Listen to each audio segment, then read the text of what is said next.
ಅಧಿಕಾರಿ ನೌಕರರ ಒಕ್ಕೂಟಕ್ಕೆ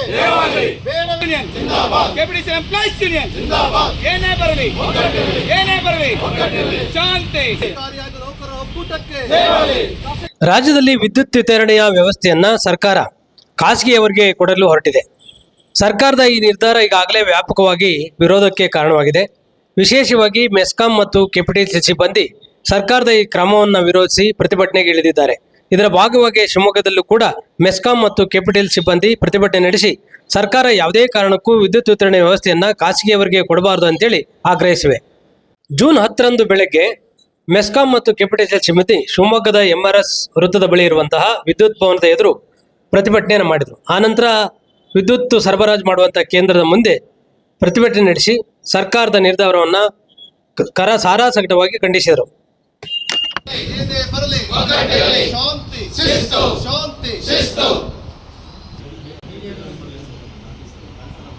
employees union ಏನೇ ಬರಲಿ ಏನೇ ಒಕ್ಕಟ್ಟು ಕೆಪಿಟಿಸಿ ಎಂಪ್ಲಾಯೀಸ್ ಯೂನಿಯನ್ ಏನೇ ಬರಲಿ ಶಾಂತಿ ನೌಕರರ ಒಕ್ಕೂಟಕ್ಕೆ ಕೆಪಿಟಿಸಿ ಎಂಪ್ಲಾಯೀಸ್ ಯೂನಿಯನ್ ಏನೇ ಬರಲಿ ನೌಕರರ ಒಕ್ಕೂಟಕ್ಕೆ ಅಧಿಕಾರಿ ಮತ್ತು ನೌಕರರ ಒಕ್ಕೂಟ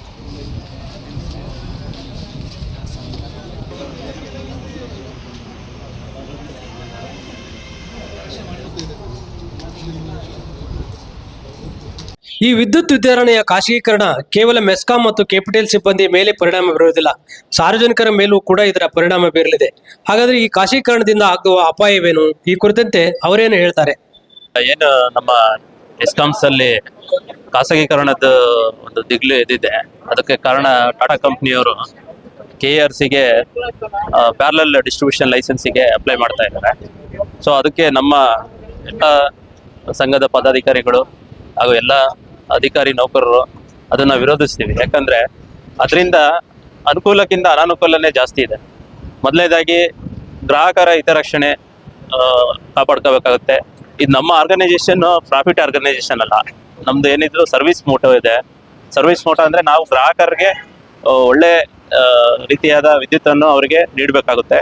ಅದಕ್ಕೆ ನಾವು ಲಾಭ ಅಪೇಕ್ಷೆ ಮಾಡದೆ ನಮ್ಮ ಗ್ರಾಹಕರಿಗೆ ಒಂದು ಗುಣಮಟ್ಟದ ವಿದ್ಯುತ್ತನ್ನು ಅತಿ ಕಡಿಮೆ ಬೆಲೆಯಲ್ಲಿ ನೀಡ್ತಾ ಇದ್ದೀವಿ. ಹಾಗೂ ರೈತರಿಗೆ ಸರ್ಕಾರದ ವತಿಯಿಂದ ಸಬ್ಸಿಡಿ ಇದೆ. ಸೊ ಅವರಿಗೂ ಕೂಡ ಒಳ್ಳೆ ರೀತಿಯ ವಿದ್ಯುತ್ತನ್ನು ಪಡೆದುಕೊಳ್ಳುತ್ತಿದ್ದಾರೆ.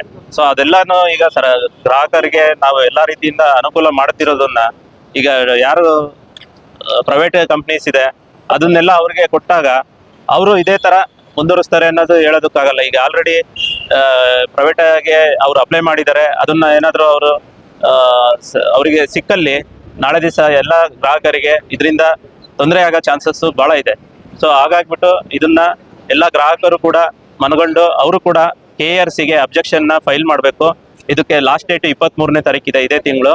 ಸೊ ಅಷ್ಟರೊಳಗೆ ಯಾರ್ಯಾರು ಗ್ರಾಹಕರು ಇದ್ದಾರೆ, ಅಧಿಕಾರಿ ನೌಕರರುಗಳು ಇದ್ದಾರೆ, ಅವರು ಇಂಡಿವಿಜುವಲ್ ಆಗಿ KRCಗೆ ಅಬ್ಜೆಕ್ಷನ್ ಫೈಲ್ ಮಾಡಿ ನಮ್ಮ ವಿದ್ಯುತ್ತನ್ನು ಖಾಸಗೀಕರಣಗೊಳಿಸೋದನ್ನ ತಡೆಗಟ್ಟಬೇಕು ಅಂತ ಈ ಮೂಲಕ ಕೇಳ್ಕೊತೀನಿ. ಅವರು ಚರ್ಚೆ ಮಾಡ್ತಾರೆ. ಅದ್ರ ಪ್ರಕಾರ ನಾವು ಎಲ್ಲ ಅಧಿಕಾರಿ ನೌಕರರುಗಳು ಹೋರಾಟಕ್ಕೆ ನಾವು ಸಜ್ಜಾಗಿರ್ತೇವೆ ಅಂತ ಈ ಮೂಲಕ ಹೇಳ್ತೇವೆ. ಈಗ ಆಲ್ರೆಡಿ 15,000 ಜನ ನೌಕರರು, ಅಧಿಕಾರಿಗಳು, ಗ್ರಾಹಕರು ಆಲ್ರೆಡಿ ಈಗ KRCಗೆ ಇಮೇಲ್ ಮಾಡಿ ಮನವಿಯನ್ನು ಆಲ್ರೆಡಿ ಸಲ್ಲಿಸಿದ್ದೇವೆ. ಈಗ ಒಂದು ಕಮಿಟಿ ಮಾಡಿದ್ದಾರೆ ಉನ್ನತ ಮಟ್ಟದಲ್ಲಿ. 16ನೇ ತಾರೀಕೊಳಗೆ ಅವರು ರಿಪೋರ್ಟ್ ಕೊಡಬೇಕು ಅಂತ ಹೇಳಿ ಅವರಿಗೆ ಆಲ್ರೆಡಿ ಈಗ ಹೇಳಿದ್ದೀವಿ. ಸೊ ಅವರು ಈಗ ಒಂದು ರಿಪೋರ್ಟ್ ಕೊಟ್ಟ ಮೇಲೆ ಅದನ್ನ ನಾವು KRCಯಲ್ಲಿ ಮತ್ತೆ ಅಬ್ಜೆಕ್ಷನ್ ಫೈಲ್ ಮಾಡ್ತೀವಿ. ಸೊ ಅದು ಅಬ್ಜೆಕ್ಷನ್ ಫೈಲ್ ಆದಮೇಲೆ ಅಲ್ಲಿ ಯಾವ ಥರ ಬೆಳವಣಿಗೆ ಆಗುತ್ತೆ ಅನ್ನೋದು ನೋಡಿಕೊಂಡು ನಾವು ಉನ್ನತ ಮಟ್ಟದ ಚರ್ಚೆ ಏನಾಗುತ್ತೆ ಅದರ ಪ್ರಕಾರ ನಾವು ಹೋರಾಟಕ್ಕೆ ಸಜ್ಜಾಗಿರ್ತೀವಿ. ನನ್ನ ಹೆಸರು ಇಂದುಧರ್ ಅಂತೇಳಿ, ನಾನು ಇಲ್ಲಿ ಕಾರ್ಯನಿರ್ವಾಹಕ ಇಂಜಿನಿಯರ್ ಆಗಿ MRS ವಿಭಾಗದಲ್ಲಿ ಕರ್ತವ್ಯ ನಿರ್ವಹಿಸುತ್ತಿದ್ದೇನೆ.